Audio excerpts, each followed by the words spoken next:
Tout Trail vous propose cette semaine de découvrir les nouveautés du Grand Raid 2016.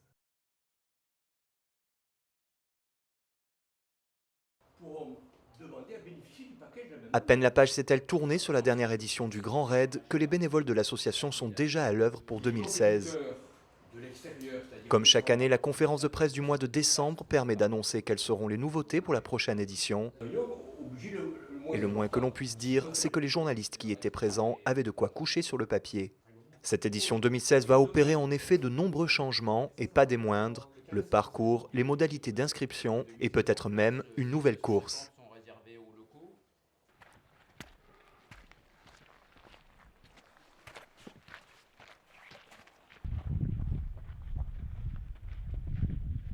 Oui, enfin, le Grand Raid devrait renouer avec le volcan. Depuis 3 éditions, le départ de Saint-Pierre rendait difficile le passage par le massif de la Fournaise, pourtant l'un des emblèmes forts de la diagonale. La direction de course avait donc dû y renoncer, temporairement. Depuis 2 ans, en effet, une solution alternative est envisagée, mais compliquée à mettre en œuvre.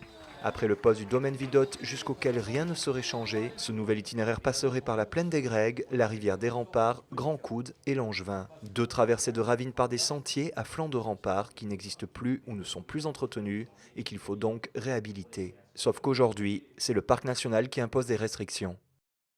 Nous rencontrons actuellement une difficulté avec le parc qui a laissé entendre au travers d'un arrêté que ce passage ne serait exclu pour des manifestations importantes comme la nôtre.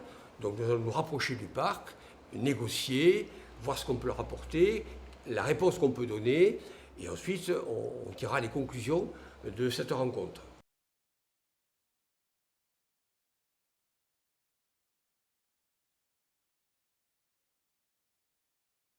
Si la situation évolue favorablement pour les organisateurs, ce nouvel itinéraire rendrait la première partie de la course plus difficile et plus longue. À Textor, en effet, les coureurs auraient déjà parcouru 60 km et 4000 mètres de dénivelé, soit 20 km de plus et le double en dénivelé positif par rapport au parcours de 2015. De quoi rééquilibrer un début de course souvent critiqué pour son aspect trop roulant.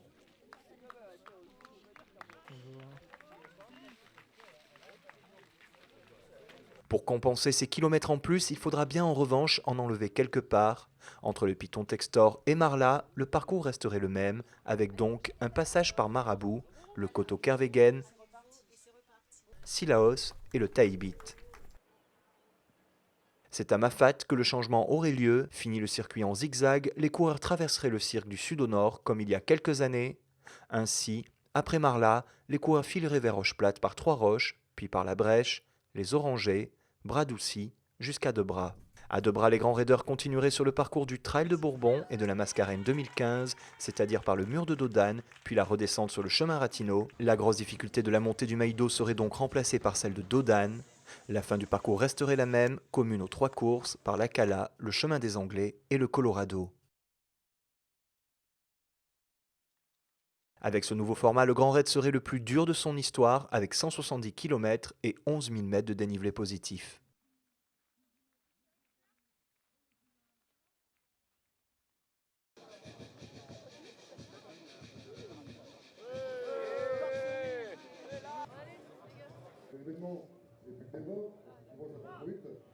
L'autre nouveauté majeure de la prochaine édition, c'est le changement radical du parcours du Trail de Bourbon. Sous réserve que celui du Grand Raid passe bien par le sud, les 2 parcours s'interchangeraient dans Mafat. Arrivés à la plaque, en effet, les coureurs du Trail de Bourbon basculeraient sur l'itinéraire du Grand Raid 2015, et ce, jusqu'à la fin du parcours.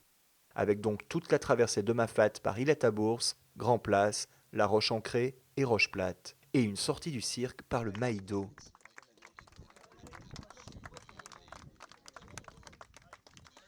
La suite resterait identique au Grand Raid, par Sans Souci, le chemin Ratinot, la Cala, jusqu'à la Redoute. Un nouveau parcours qui franchirait allègrement la barre des 100 km pour la première fois de son histoire, 115 km pour un peu plus de 6500 mètres de dénivelé. Le trail du Bourbon va augmenter en distance et en dénivelé, donc il va être quelque part plus dur que ce qu'il a été jusqu'à présent. Et il va être aussi plus dur parce qu'il va intégrer un challenge national qui s'appelle l'Ultra Montagne Trail Tour, organisé par Antoine Guillon, le dernier vainqueur de la Diagonale des Fous. De ce fait, donc, devenant un peu plus difficile, il est demandé quand même une certaine expérience pour faire le Trail du Bourbon. Nous allons leur demander de nous justifier une course qui va leur ouvrir 75 points du 1er juillet 2014 au 30 juin 2016. 75 points pour courir le Trail du Bourbon. Sur la Diagonale des Fous, nous maintenons également le même système de points, à ceci près qu'il va passer à 95 points au lieu de 85, pour essayer d'équilibrer par rapport au Trail du Bourbon, et qu'en plus il risque d'être un tout petit peu plus long, du fait qu'on va peut-être passer par le volcan.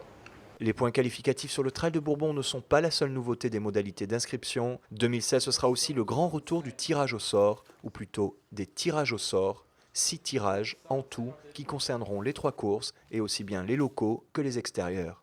En 2015, nous avons tous constaté que les inscriptions sur la Mascareigne en particulier, mais sur les 2 autres trails également, les inscriptions sont parties très vite, 1h30 pour la Mascareigne.